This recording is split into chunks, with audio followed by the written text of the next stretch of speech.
So yeah, in 59 Loughborough Park Road, as I was saying elsewhere, there was a lot of musicians. There was a jazz musician who was walking around all the time, you know, bopping. It wasn't bebop. It was just caught in the bebop.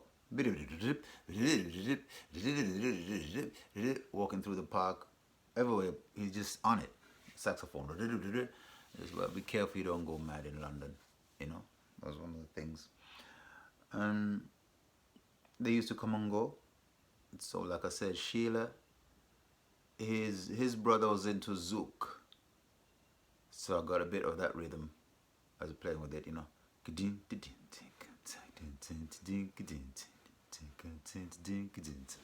That was Zouk, and then he also showed me compa, but I can't remember now the difference between Zouk and compa. Compa is from Haiti, Zouk is from Martinique, you know, Guadeloupe maybe, you know.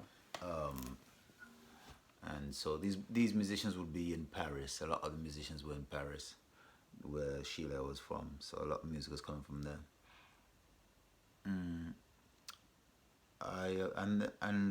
also at the Brixton Town Hall where I'd met Sheila, I'd noticed this couple. They were South Africans and they were drunk out of their senses. Black. The woman had the full body of a South African woman, you know, and she was just saying many things on her drunk self. And the man was pretty short, you know, could have been a gentleman except for his clothes. And there was just something about them that attracted me to them.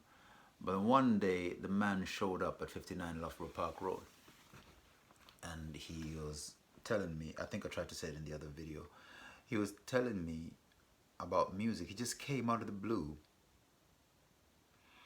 And it's very funny because there was a connection with South Africa at the time. Around that time, I found a book in the squat that we're living by a South African Afrikaans writer, Lawrence van der Post. And Lawrence van der Post was a man who was really into the wildlife and really loved the so-called Bushmen of South Africa and their tradition. So I immersed myself in that book and I really took it to myself. There was this whole magic about the innocent animals that had this particular protection about them that would make hunters not able to kill them because they were so innocent. And I was really taken by that. The deer and the dick, you know. And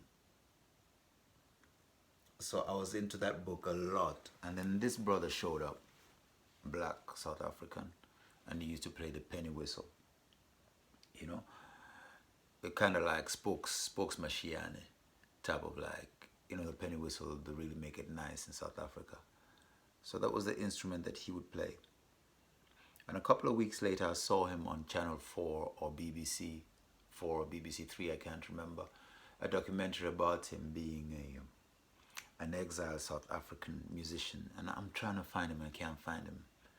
I'm trying to find him on YouTube and everything. I'll have to dig deep. I'll go to the archives of the Africa Center and see if we can find him, because that brother, it just means a lot to me that he came through to me at the time.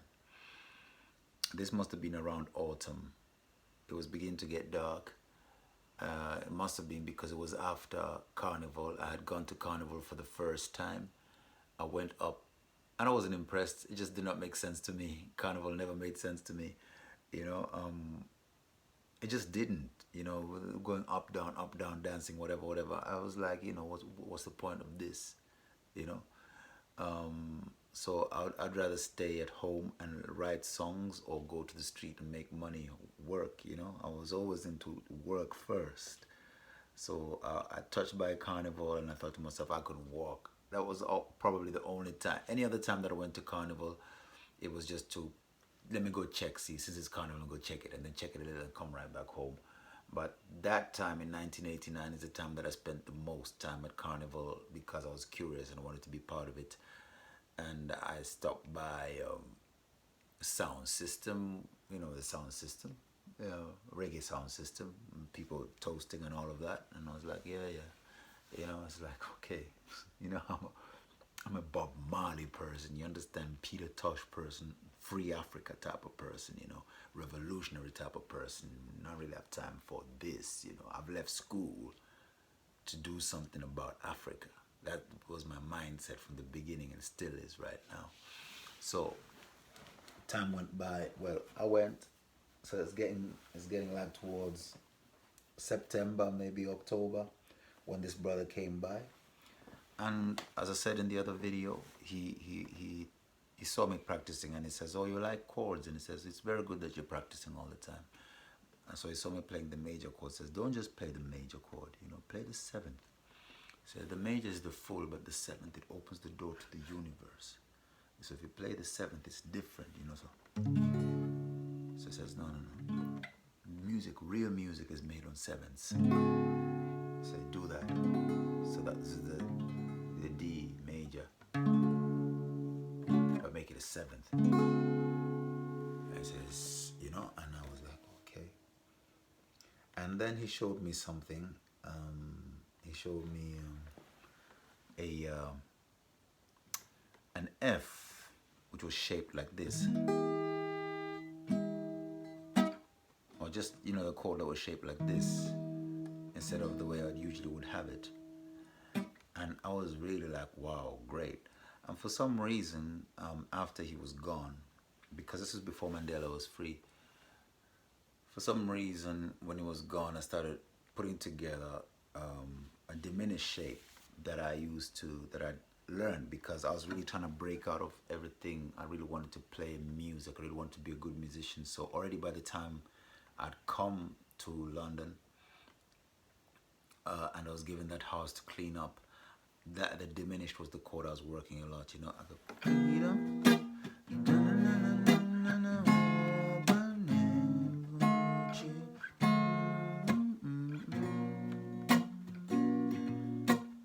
Freedom written on my back, and I know I'll never change.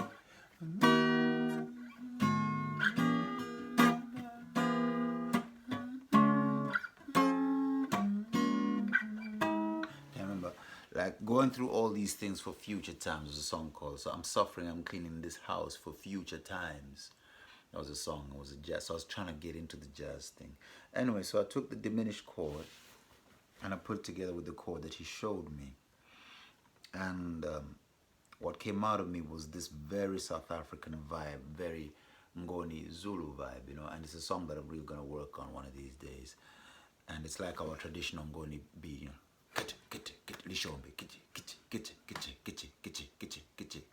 The one that my mama would clap that one, you know.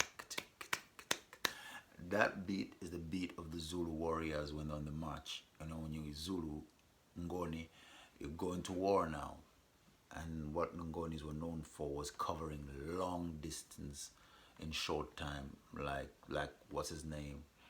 Alexander, up in the Alexander the Greek, you know, Alexander the Great, right? So my people were like that too. Spartans, you know, tough people, you know, and they just cover ground. So when they're on the go, when I was walking in South Africa, sometimes when I really was thinking, listen, I'm tired of walking and it's so far to where I'm going, you know, I need to really get myself together. And then I said, okay, this is it, you know, Lishombe. And it's the same one as what you call the toy toy. The toy toy is the one, the march, all the kids, they used to toy toy when they come to fighting for freedom on the streets. So we knew about it. Toy, toy, toy, toy, toy, toy, you know. So sometimes when I was walking in South Africa, to shorten the distance, I need to put myself in that vibe, and then I'd go into a trance and I'd be walking long distance, sweating, and I'd be, yes, now I'm a Zulu warrior. So I got my guitar and I got my rucksack and I'm toy, toy, toy, toy, toy, toy, and that's me walking. Talking to a real warrior here. So anyway, that time your feet are hurting, but you just gotta keep on. So I got this beat where I put the diminished together with that major shape. It was a challenge to get that shape, but I got it in the end. and I found it worked perfectly in terms of sound.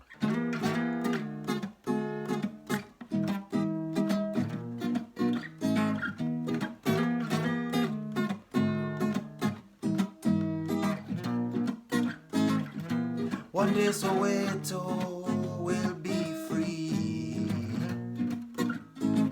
That's me, 18 years old in London, writing that song. One day Soweto will be free. Soweto will be free. One day Soweto will be free. Hey!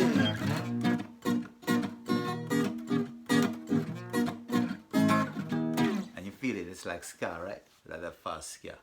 Say, madam, you in your heart, so that type of authenticity in the music is what I was always looking for.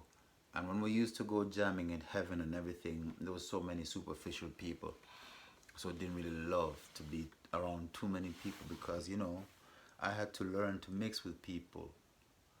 I had to learn to kind of like mix with people who I felt like, well, these people are a little fake. But I had to learn to stop judging people and to be amongst them and to tolerate them. But it took a long time. And that's why sometimes I always broke up from bands, because I felt people not being real enough about what they're supposed to be doing, or just not being real, So people have to be real, because the issues we're facing here with reggae music are real. So that is a thing that later on, when I was a band called Bush Beater, there was a lot of stuff to me which was like, them people not real, So it's like, so when you try to put up with that kind of stuff and you try to just say, okay, well, forgive it, be amongst it for a while, or whatever, blah, blah, blah. In the end, nobody really understands how much you are forgiving. But it had to be real, because real things were happening to me. This brother came out of the blue while I was deep into this book about the Hottentots, as you would call them, but you shouldn't call them Hottentots. And he came and he showed me these chords in his and he told me one thing. He says that the word, the music, he said the sound is the beginning of the world. He said, let there be light. There was a voice first, so the light came out of a voice, so the sound was first. So them type of teachings I used to be getting from people out of the blue, and it grounded me so strong that I felt that really, whatever was happening, God was with me, So that foundation is something which I learned later, that no matter how lonely it gets, it is better to be alone with that vibe than to water yourself down and be amongst people who don't get it, because they don't have a chance to ever understand the mountain that you've descended from to be amongst them. Sometimes it's better you go up to the mountain and stay up on the mountain. Hence the idea to walk from Cape to Cairo come. You understand? So this is to explain a lot of things that people could not understand about me when they're in a band with me. I was trying to stand them. And all the misfortunes that ever came to me was because I compromised. I compromised being on the mountain. I don't know, it's still confusing today, I really don't know. But that was an important part of 1989 for me, what I learned from that brother.